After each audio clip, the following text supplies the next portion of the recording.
As you may be aware, Tesla have opened up supercharging locations here in the UK, the rest of Europe, and they may be doing the same in America. But here in the UK, there is a possibility that Tesla are actually navigating the law very carefully on what they're doing, and Tesla may actually be breaking UK law in the way they are currently doing it. So today's video, we're going to be asking why that is, why does anyone care, and what might happen. Now, firstly, if you're not aware, supercharging locations for Tesla used to be completely private. That means every single supercharging in the UK, Europe and America, and it still is in America at the moment, were completely exclusive to Tesla vehicles only. If you didn't have a Tesla, you couldn't charge. Now, this presented Tesla with two opportunities.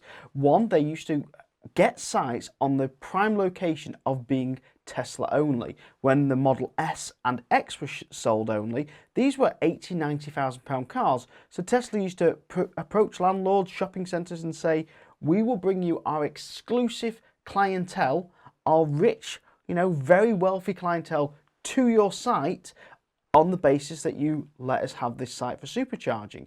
Now, that was fine until they started selling the Model 3. Now, although the Model 3 is by no one's standard what we call a cheap car, it is not an £80,000 starting price car or a £90,000 starting car like the Model X. So it doesn't have that same tag to it that it used to have. And also, most electric cars are about the price of a Model 3 standard range now. So again, they've lost that exclusivity.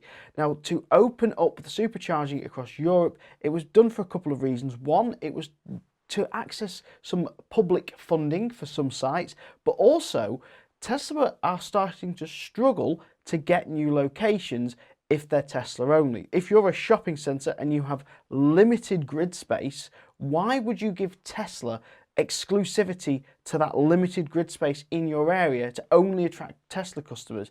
Why would you not open it up to a network that allows charging of all cars, every network, meaning that all your customers coming to your shopping centre can be served and happy? So to get around and navigate this rule, Tesla basically said to some shopping centres, some landlords, we will open up the network to everybody who charges at this location. Now, one that I kind of can figure that happened to was actually the Trafford Centre here in the UK. It was one of the new sites for Tesla got, and it is open to all cars, not just Teslas.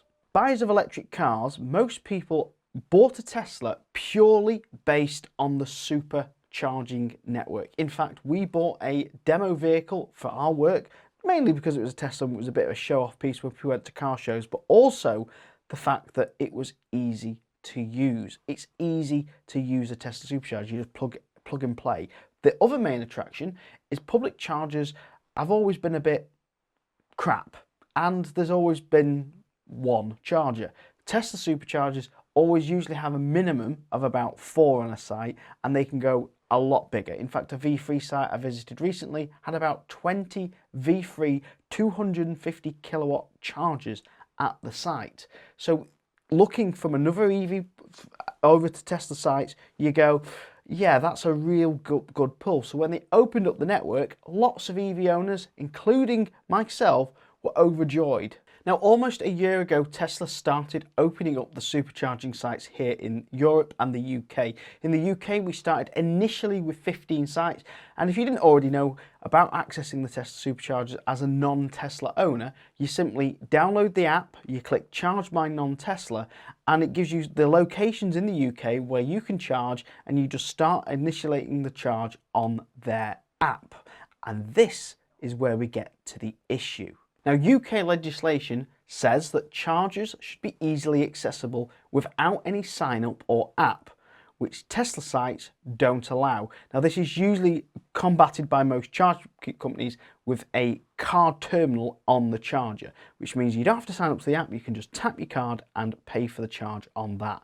There shouldn't be an app to pay for the charger. Pretty much the way the UK legislation is it's easily accessible for everybody, even without a phone. And you can't do that on a Tesla supercharger if you're a non-Tesla driver.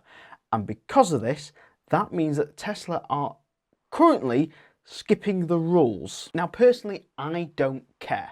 And the reason I don't care is The Tesla app is a doddle to use. It works, it's easy to use, it's easy to navigate, and Tesla currently have some of the cheapest charging rates in the UK. You can pay as a non-Tesla driver £10 a month and access their really cheap rates of about 44p a kilowatt at some sites during off-peak hours. Off-peak hours, by the way, just means not during sort of like, I think it's like 4 till 6 and 8 till 9 or something like that. I don't remember fully. I'll put it somewhere down below in the description when I get the full times. But you can access these extremely cheap rates. The app works perfectly. So yes, there is a law there that is put in place to stop app-only systems. Now, there is probably a couple of reasons the government put that in, mainly because some of the apps from some charging companies are terrible and didn't work. They went down all the time, they were slow, they were really poorly maintained, and that's probably why this law came around.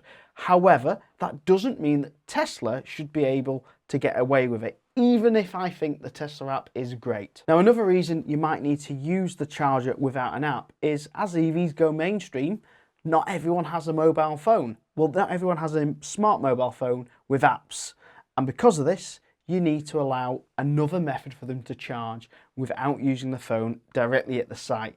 And tap with the card is the easiest solution.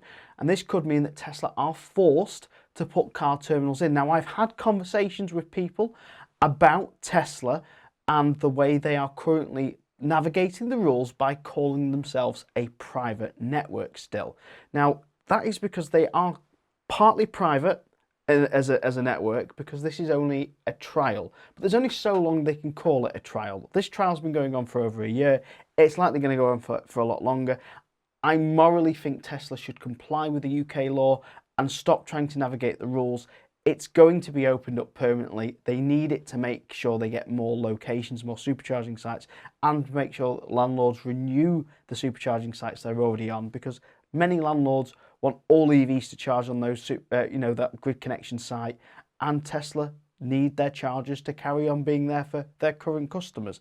What will likely happen as we see Mercedes move into the supercharging network and stuff like that, Mercedes allowing Mercedes owners to pre-book the charger so you can arrive and it's already pre-booked. Tesla will probably allow all supercharging access to be open, tap terminals. However, if you're a Tesla owner, you may be able to reserve that charger on your sat nav as you're approaching the charger.